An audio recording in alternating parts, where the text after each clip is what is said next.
দেখে আমার জামাই যখন হসপিটালে ভর্তি ছিল তখন আমি লাইভে এসে কোনোদিন কান্না করি নাই, বাট আমার ব্যবসাটা আমার চোখের সামনে শেষ হয়ে যেতেছে। আমি আমার নিজের এখন আমার জাস্ট পাগল লাগে। আমি জানি না, আমি খাই না, আমি ঘুমাই না, আমি সারাদিনে কিচ্ছু খাই না। আমি হ্যালো বন্ধুরা, এই যে আমাদের দেশের সামাজিক যোগাযোগ মাধ্যম ফেসবুক এবং ইউটিউবটা কতিপয় কিছু লোক এই যে বিশৃঙ্খলা উশৃঙ্খল কন্টেন্ট বিভিন্ন অসামাজিক কর্মকাণ্ড দিয়া এগুলোর ভিতরে স্বাভাবিক অথবা সুস্থ মনের মানুষ এগুলো দেখলে মানে একেবারে বিব্রত বোধ করব। আর এগুলোর ভিতরে প্রধান যেই কয়েকটা লোক এই জিনিসগুলো করে তার ভিতরে সানবিজ ভাই তনি অন্যতম।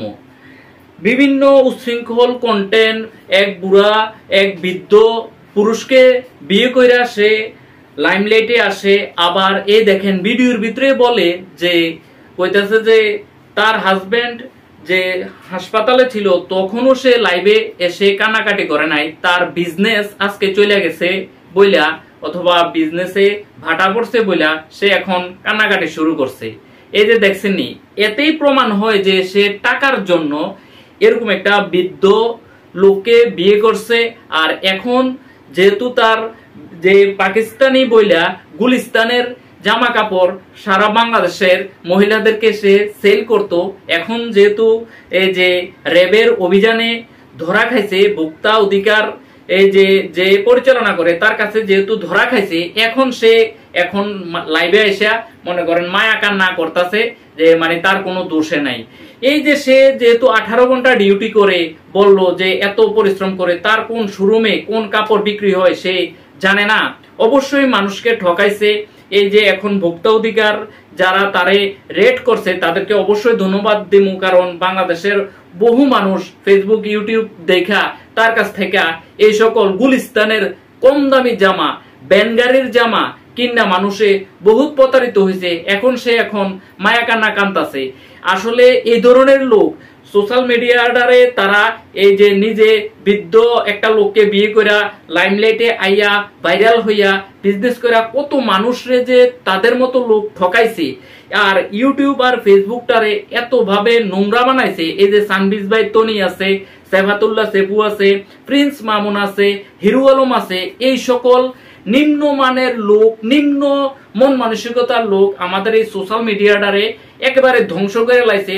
এই যে দেখেন তার যে ব্যবহার দেখেন, তার ভিডিও দেখেন, কি বলবো দেখেন। ভিতরে কালো রঙের কি দেখা যাচ্ছে, ফিতা দেখা যাচ্ছে। বাপের জন্য ফিতা দেখোস নাই? দেখ, বাঁধন ভৌমিক পল্লব, তোমাকে দেখলে আমার রাগ উঠে। এই যে সে এই ভাষা ব্যবহার করতেছে, এই যে এই পোশাক আশাক নিয়ে লাইভ করতেছে, কমেন্ট করতেছে, কত বাচ্চারা, কত ভালো মানুষ, কত ভদ্র মানুষ, কত সুশীল সমাজের মানুষ ফেসবুক ইউটিউব তারা ইউজ করে। এইগুলো আসলে সামাজিক বেদি। তাদেরকে আসলে আমরা অবশ্যই যারা মানে সাধারণ মানুষ আছি, যারা ফেসবুক ইউটিউব আমরা অনলাইনে থাকি, অবশ্যই এই সকল হিরু আলম, সানবিজ ভাই তনি, সেফাতুল্লাহ সেফু, প্রিন্স মামুন, এই সকল ভাইরাসরে আমরা বয়কট করতে হইব, তাদের ভিডিও থেকে দূরে থাকতে হইব। আসলে বাংলাদেশের মানুষ পারে না এমন কোনো কাজ নাই। এই যে দেখেন কোকাকোলা বয়কট করছে না, একদম তারের মতো সিধা হয়ে গেছে।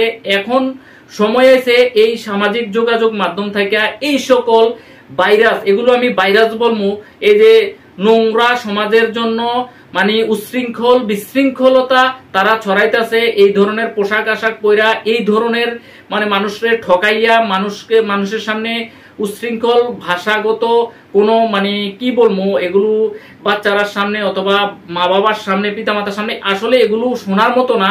আমাদের সকল বাংলাদেশের যারা সচেতন মানুষ আছি অথবা আমরা যারা ফেসবুক অনলাইনে থাকি, এই সকল নোংরা হিরু আলম টাইপের লোক, প্রিন্স মামুন, এই সানবিজ ভাই তনি, লাইলা, এই সকল ভাইরাসকে আমরা বয়কট কইরা তাদেরকে উচিত শিক্ষা দেন আমাদের এখনই সময় আছে। আসলে আর কি বলবো ভাই, এই বলে ভিডিওটা শেষ করতেছি।